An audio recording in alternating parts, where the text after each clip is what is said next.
Making house music and new disco music and kind of disco music is not that hard, and I'm going to show you how I did it with my track Honest in this series. Let's get it. What is up, y'all? It is your boy Kirk here, aka Vandal. We are in here in the studio. So there are three things that I think make a really strong rhythm section. And the first thing is sound choice. Sound choice is super important. Second thing is kick and bass relationship. And the third thing is groove and all the other elements to give you a groove. So we're gonna jump into my track Honest and show you how I did that in this track. Let's go ahead and listen to the drums here.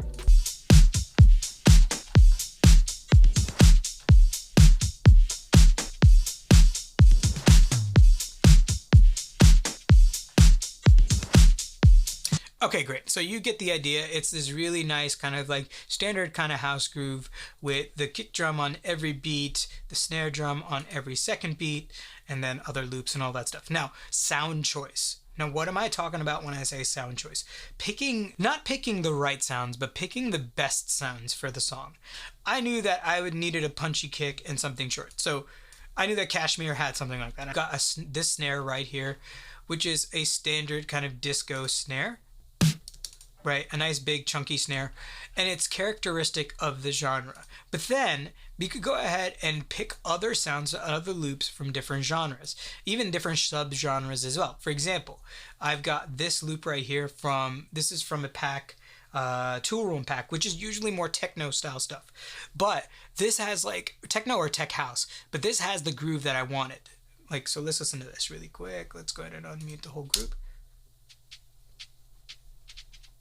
Right,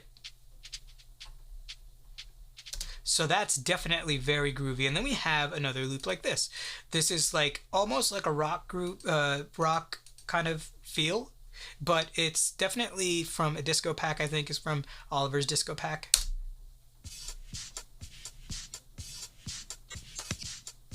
Right, and it's got that kind of disco feel, repeating crashes, and then we have stuff like this. Now, all of these serve a certain purpose, right? This is supporting the snare and the groove of the track, almost acting like a tom groove, but it's not a tom groove. So it's adding all these little effects and stuff like that to kind of sweep into the snare, and it's just adding these really cool effects and stuff like that. So then we have this groove right here, which is adding kind of energy and excitement to the loop.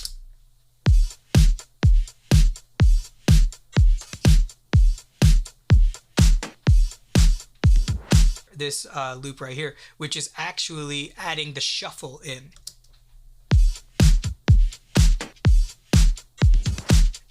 Okay, listen to that for a little bit. I'm going to mute it. Just doesn't feel as like it's got enough life or anything like that. So as you can see, the sound choice is super important. You want to make sure that you're picking the right sounds. They could either be in genre or out of genre, but you want to make sure that you're getting the sounds that actually fit for the production that you're doing. And also be very deliberate about how long and short those sounds are and where they fit in the timeline. Because you want to make sure that you have space for all of the other instruments that you're about to put in there.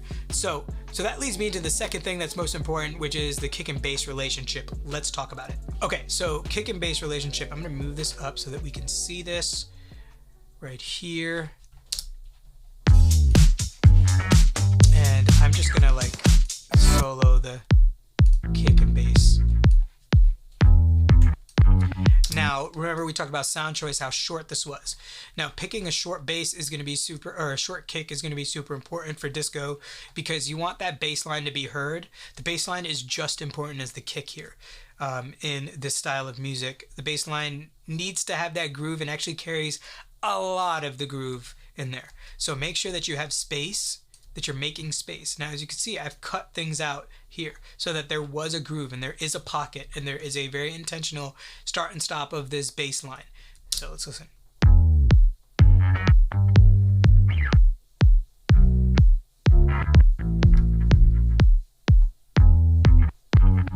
So you can see like it's very punchy and it's playing its part very well.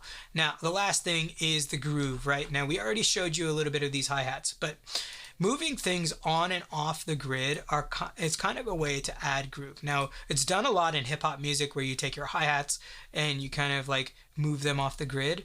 Now, you could do that with your toms and all of that stuff, and you want to make sure you do it to taste. You want to make sure you do it where there's not like a ton of deviation, unless you can kind of get that to work with other parts of your tracks. But usually what I like to do to get kind of groove in here is choose loops. Now, I showed you this loop right here earlier. I choose loops that have that groove in there, that actually fit in the track. And if you look at this, it actually doesn't line up 100% on the beat. Some of them are earlier, some of them are later.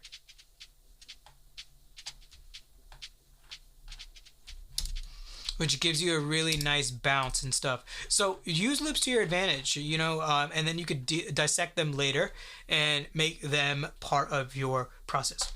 So what's the most important thing, again, about your rhythm section?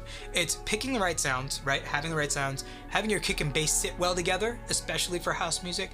And you want to make sure you add that groove in there so that people want to move, because this is house music. This is music that people want to dance to. So you want to make sure that it's danceable, and make sure that it doesn't feel so static and robotic. But yeah, I hope this video helped out. In the next video, we're going to talk through some of the other elements in the track in the next videos after that as well. So if you like this video and it helped out, please hit that like button and leave a comment below and let me know what y'all think about this track.